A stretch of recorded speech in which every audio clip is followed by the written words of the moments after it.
بسم اللہ الرحمن الرحیم۔ السلام علیکم کلاس۔ کل ہم اپنے چیپٹر میں پڑھ رہے تھے پرنانی کے چیپٹر میں ہم لوگ پڑھ رہے تھے کہ کس طرح سے آمنہ جو ہے وہ پرنانی کے گھر کو جو ہے وہ بیچنے پر لگے ہوئے ہیں اور پرنانی سے وہ ضد کر رہے ہوتے تھے کہ آپ ان کے کاغذات دے دیں۔ اب آگے پڑھتے ہیں۔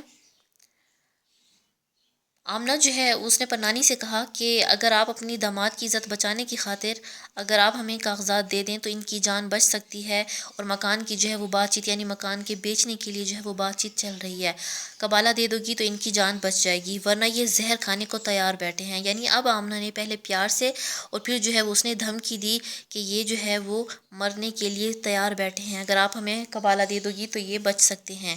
مگر بڑھیا ٹس سے مس نہ ہوئی، یعنی وہ بوڑھی عورت تھی، اس نے تجربات سے جو ہے وہ اپنے تجربات کی روشنی میں جو ہے وہ اس نے بالکل صاف اس کو منع کر دیا اور اس پہ ذرا اثر نہ ہوا۔ غرض باؤلی ہوتی ہے، یعنی لالچ جو ہے وہ انسان کو پاگل کر دیتا ہے۔ اب کیا تھا کہ آمنہ اور اس کے شوہر دونوں جو ہے وہ بڑی بی کی خوب خدمت کرنے لگے۔ پہلے تو اس کو ایک کونے میں پھینک دیا تھا، لیکن اب اپنے لالچ کی وجہ سے اس کی خدمت کرتے تھے۔ اب بڑی بی کی خاطریں ہونے لگی، دونوں وقت آمنہ خود کھانا لے کر آتی اور جب تک بڑی بی کھاتی وہ پاس بیٹھی ہوئی خوشامد کیا کرتی، یعنی ان کی جھوٹی تعریف کرتی رہتی تھی۔ آمنہ کے میاں بھی آتے جاتے مزاج پوچھتے تھے اور دن میں ایک دو مرتبہ منت خوشامد سے قبالے کی بابت دریافت کرتے، یعنی حال احوال پوچھتے اور ساتھ ساتھ جو ہے وہ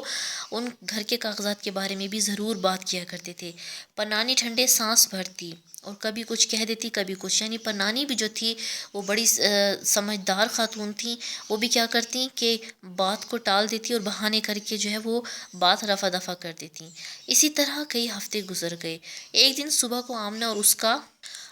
اس کا خاوند جو ہے وہ دونوں مل کر پرنانی کے پاس گئے اور حد سے زیادہ گڑ گڑا، یعنی بہت زیادہ منت سماجت کی کہ نانی کو مجبور کر دیا۔ تو بڑھیا نے صرف اتنا کہا کہ جنہیں تم نے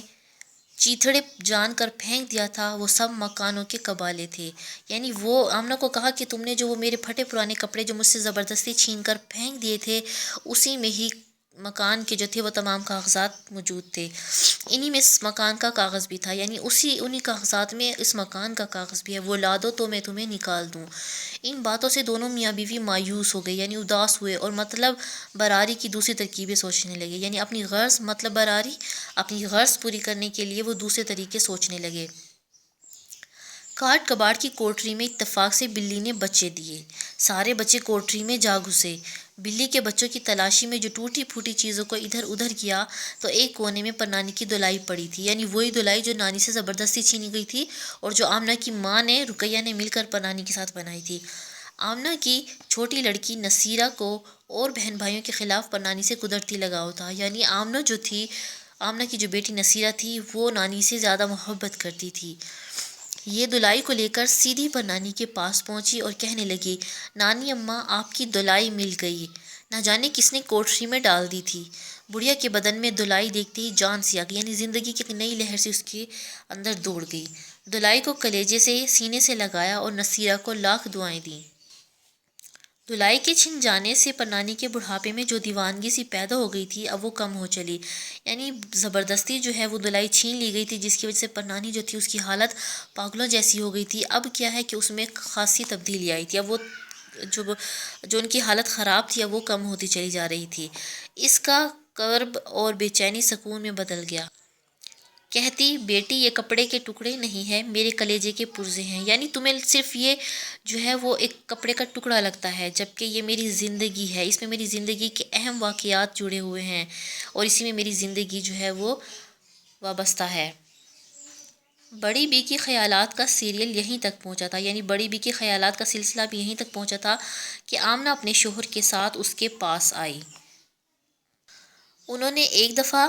اور قبالے کی بابت دریافت کرنا چاہا، یعنی آمنہ کے شوہر اور ان کے جو